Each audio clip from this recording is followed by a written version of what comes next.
Look, I think that the trips were all, touch wood, extremely successful. Guyana, of course, is a country that's already very friendly to us. 40% of the population is of Indian origin. We got an amazing welcome, met everybody, the president, the vice president, who is the former president and the head of the ruling party, the prime minister, 11 members of his cabinet, the speaker of the National Assembly. Everybody met us, were very warm, very receptive, very friendly, very positive. And so Guyana, in some ways, was the best place to start because it went so smoothly and so easily. Everyone settled into their roles as members of parliament on this delegation. Next was Panama. A little more of a challenge, but they were very receptive, and when we explained things to them, they were totally welcoming. One additional dimension in Panama is they're very keen on strengthening relations with India for reasons of economic development and cooperation, and in that area, definitely, we have a lot to offer, so they were particularly keen on hearing what we had to say. Colombia was a different kind of challenge because they had not been, unfortunately, very supportive. When Pahalgam happened, there was initially no statement. When Sindoor happened, to our surprise and shock, they had issued a statement expressing condolences to victims in Pakistan, who, as we all know, were terrorists, rather than the victims of terrorism in India. So we decided that that was a really important challenge. I took the opportunity of an opening day press conference to express my public disappointment with the statement. And explain that, if there is a need for us to explain our position better to the Colombians, we will do so. And by next morning, I'm very pleased to say when we met the acting foreign minister, she announced that they had withdrawn that statement and that they would speak much more positively of us, which she did. And then, of course, similar meetings with the president of the National Assembly and the sort of legislative infrastructure in Colombia also came through very, very positively, and we were able again to feel well received and well understood and well supported. Brazil was essentially very intense because we arrived on a Sunday when obviously not much is possible in terms of meetings. I had a couple of informal meetings with diplomats I knew previously, but today was a very full, intense day where we had, starting off with the diplomatic advisor to the president, who's himself a longest-serving foreign minister in Brazilian history, former defense minister as well, very, very senior figure here, and I fortunately knew him 30 years ago when he was ambassador to the UN, and we've stayed in touch intermittently, so it was an easier conversation to have, and we gave the message of our expectation of Brazilian understanding and solidarity at this challenging time, which we got. Subsequently, we met with the heads of both the Senate Foreign Relations Committee and separately the head of the Lower House Foreign Relations Committee. The head of the Senate Foreign Relations Committee is also the chairman of the India-Brazil Friendship Group, and he was very positive, understandably. The second discussion, we got good questions from them, and that too went very, very well. Then we had the vice president. We also met with the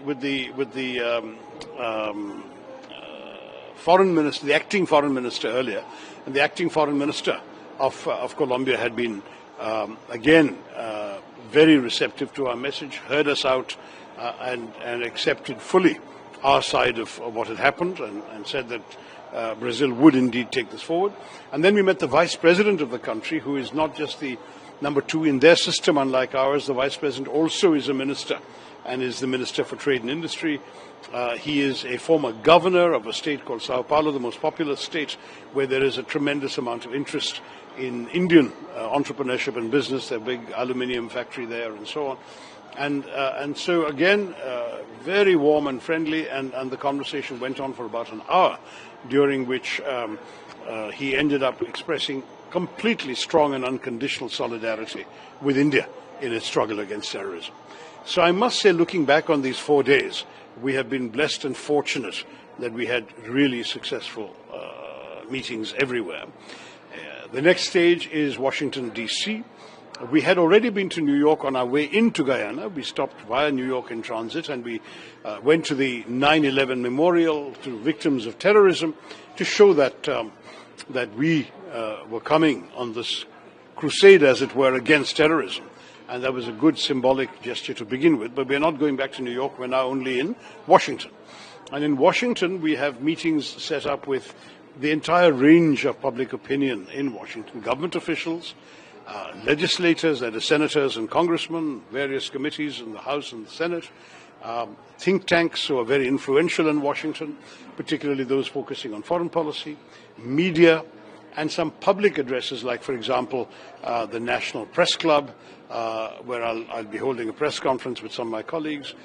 There's going to be an event at the embassy, in fact, two events at the embassy, one for the Indian community on one evening, and another evening there's going to be an event which will actually showcase India's connection with the sort of influential opinion makers across Washington, some 80 to 100 guests. These are not mainly Indians. The Indians are mainly coming on the 4th.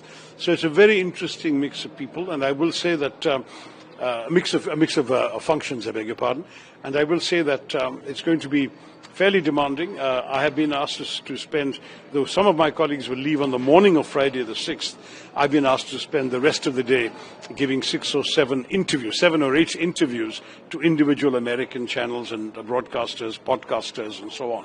So that will also give us an opportunity to get our message out. It's a challenging environment. America is a very crowded media space. It's the world news generator. And for them, therefore, our story may not be top of the mind, but if we can get the attention of those who care about South Asia, those who care about India, those who care about terrorism, we can get our message across very, very easily.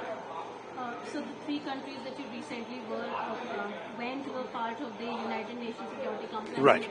Non-permanent member, and you will be heading to USA. 3 out of the 4. That is Panama, Guyana, and Colombia. And now you will be heading to USA, which is a permanent member Correct. of the United Nations Security Council. How important does it become for India to give a message to such countries? No, so the US is important to us at all levels because, frankly, the Security Council, in a sense, is a small part of our relationship with the US, which is huge, whether it comes to trade, whether it comes to defense, whether it comes to intelligence sharing, whether it comes to our participation in the Quad, in the G20. There are just so many avenues in which we cooperate with the US, and then there is the phenomenally important Indian-American community, some 4 to 5 million people of Indian descent in America, who are the largest, most successful ethnic group when it comes to median income and so on. This is a very, very important community, and for us, we will do our very best, obviously, to get our message out to whoever in the US is prepared to listen. It's no accident that the Pakistanis have also sent a delegation abroad, but they're not going to as many countries as the Indian delegations are. They're focusing on what they consider a few key capitals, namely Washington, Brussels, London.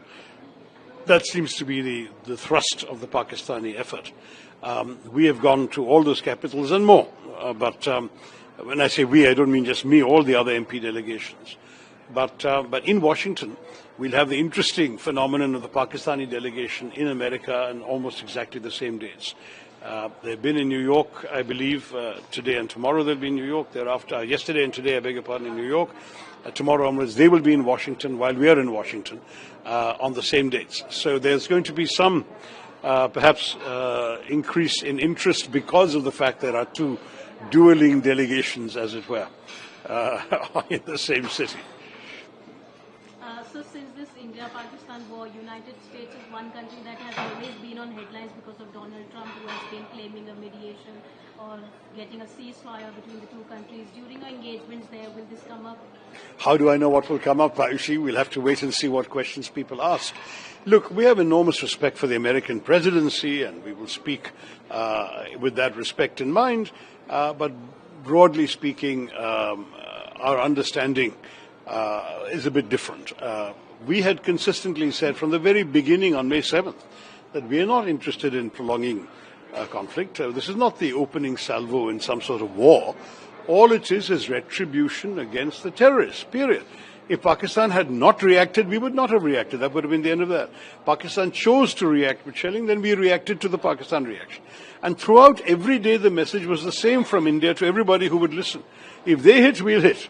If they stop, we'll stop. We don't want war. We want to focus on our growth and development. This message was given to everybody. Our foreign minister was getting calls from other foreign ministers. He was saying the same thing. So in that sense, no one needed to persuade us to stop. We had already said stop. So if there was any persuasion by the American president or his senior officials, it would have been persuasion of the Pakistanis. They would have had to be persuaded. We don't need to be persuaded because we don't want war. We want to focus on development. That's the basic message.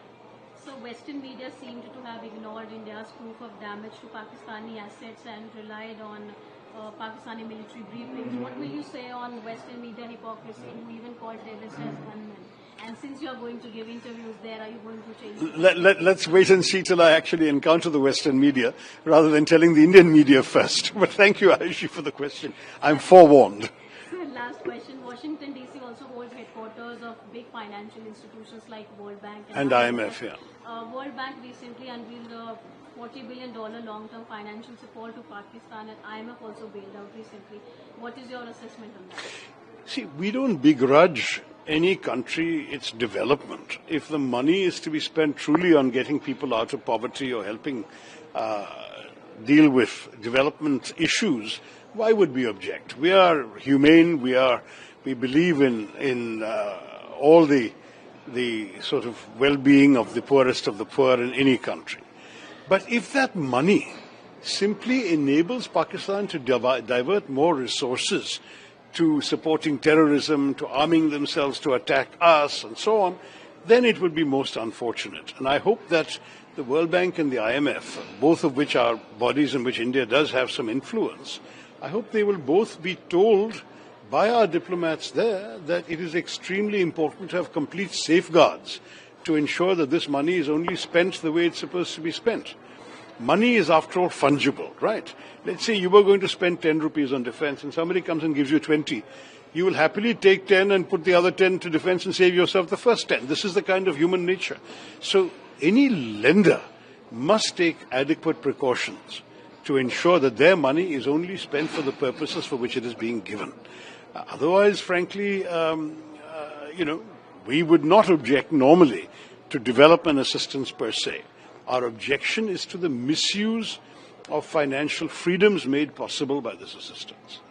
So there was also a terror attack in USA in border. What do you say on that? Well, we immediately reacted. As soon as we saw the reports, the delegation I consulted and I issued a tweet, which they've all retweeted, saying that we express shock and condemn the terrorist attack. We were relieved there was no loss of life. And we endorsed the Secretary of State's message, which is that he said terrorism has no place in our country, and that terrorism has no place in either his country or ours. When we don't believe that terrorism should have any place in any civilized nation. And that message is something we will underscore when we get to America.